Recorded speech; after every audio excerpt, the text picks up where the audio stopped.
Ignite Your Purpose 113. We talk longevity through a healthy lifestyle.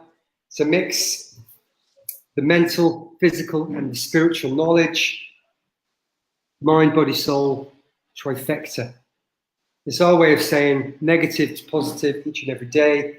So thanks for tuning in. Thank you all for listening. We see the numbers steadily picking up one by one, and we do appreciate that. So today's show, almost the last thought from Malta. I'm just going to throw this subject, this idea in. I've got a few notes written down, see what Max has got to say.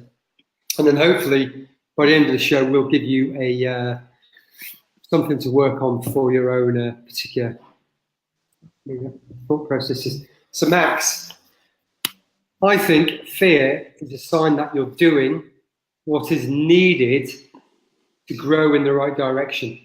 You're basically taking on things that scare you because it's a step forward, a step outside of your comfort zone. So what do you have to say on that, sir? Yeah, that is a perfect statement, actually. It is 100% true.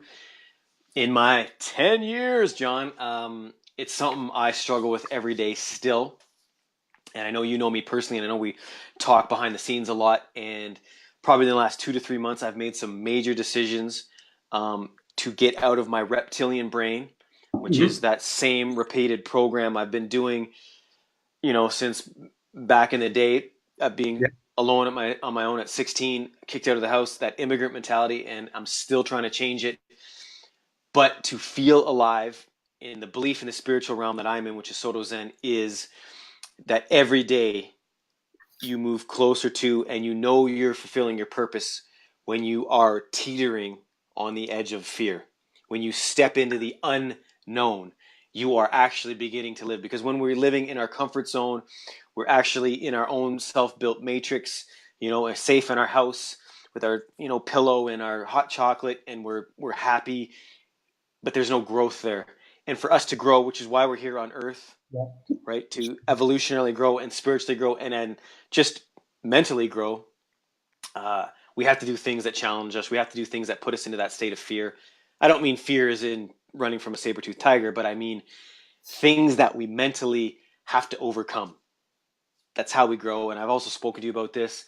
Currently, all the ongoings, like tonight, there's another, you might have had it last night, but the full moon, another one that's the third in a row. There's all these things happening which are pushing us evolutionary wise towards that fear, towards things that we are uncomfortable with for our own evolution, each and every one of us. That's where I sit with that, John. What do you think? Thank you, ladies and gentlemen. Another great show. We'll see you next time. It's something I struggle with, though, man. Like, I know I can spit it out there. Like, it's easy as 1, 2, 3, brother, but it is far from easy. And John knows this.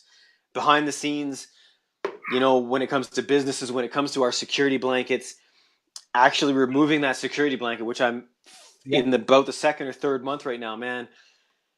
It's amazing, the growth and everything I've experienced, but there's also a part of me that's still attached, right? If we're a boat and I'm, sailing out towards sea, I almost feel like I'm out to sea, but I can still throw it back if I had to. You know what I mean? Yeah. And it's so much easier said than done, which is why so many of us choose not to go into fear. Yeah, well, that the word you used the word security blanket or safety blanket, and I don't even think we mark time in that position. I think we kind of de-evolved backwards because we stopped using our brains and processing and learning and growing. So I think that's going backwards. But I've just been thinking about fear a lot over the last few days whilst I've been here. And I've struggled with it my whole life. Still, to this day, I struggle with come up with some pretty special business plans, business ideas. We've got this, we've got the skills, we've got the tools, we've got the money if that's required to set it up. And it's not always about money. And it's just the fear of what if. And I think most of us use it to retreat. As soon as fear pops up, we use that to step away. We kind of give ourselves the danger of time. I've got to call the boss. I've got to apply for this promotion at work. I've got to do whatever it is. And rather than stepping straight into it, we slot in time, and time, I think, is the fuel of fear. The more time you give something, the more. You still there, buddy? I'm here. Yeah, the more time you give fear, the more it grows and grows and grows and becomes bigger, rather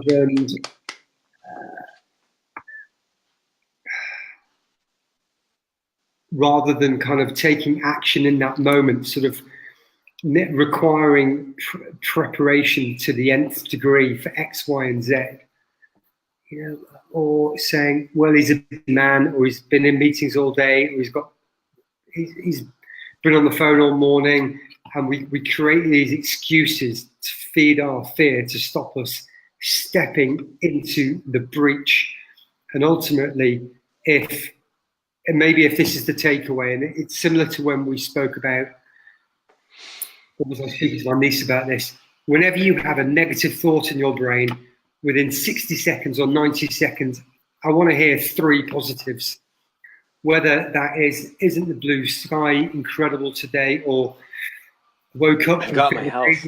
And so if we can use the same skill and say, whenever we say, I don't want to make that phone call, within 60 seconds, we sit down and we pick up the phone, and whatever happens is whatever happens at the other end.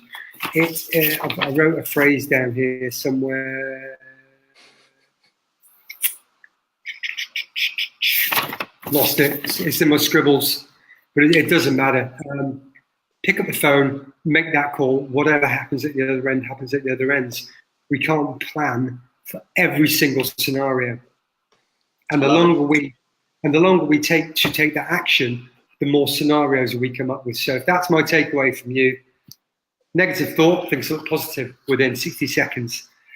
You don't want to do something, look at your bank account, call the boss, speak to the wife about the dent in the car. Just do it. 60 seconds, just do it, go for it. And whatever happens, happens.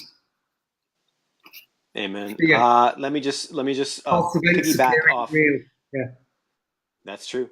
Let me piggyback off that, John. He touched a lot on this without saying it like this, but you know, the more we focus on something, the more it grows. So if we continue to our fear and give it sunlight and give it oxygen and give it all our energy, it's going to come into bloom, and then it's going to be so big that you can't pick. So why don't we, like John said, if you're going to focus on it, make sure you're focusing on the negative so that everything's growing up together. You know what I mean? Like, we're not going to get rid of the fear. It's probably not how it is. It's going to be able to overcome it within 60 seconds and dive forward. And on that note, John, I am dealing currently with a marketing company, and I've been kind of teeter-tottering whether to get back to them. It's Sunday. I'm going to email them. I'm going to leave them a voicemail, and I'm just jumping all in. Jump into the deep end, baby. Let's go. Whatever happens, happens. I think that's it. I think I did have something else to say. It's gone. We'll save it for another show. But as always, thank you. We appreciate you. Subscribe wherever that subscribe button is. I think it's down there. Actually, it's down that side. Hit the subscribe, like, share, follow, whatever it is you people do. Thank you for your time. You could be anywhere in the world. So namaste, from my spirit to your spirit. We will see you in the morrow.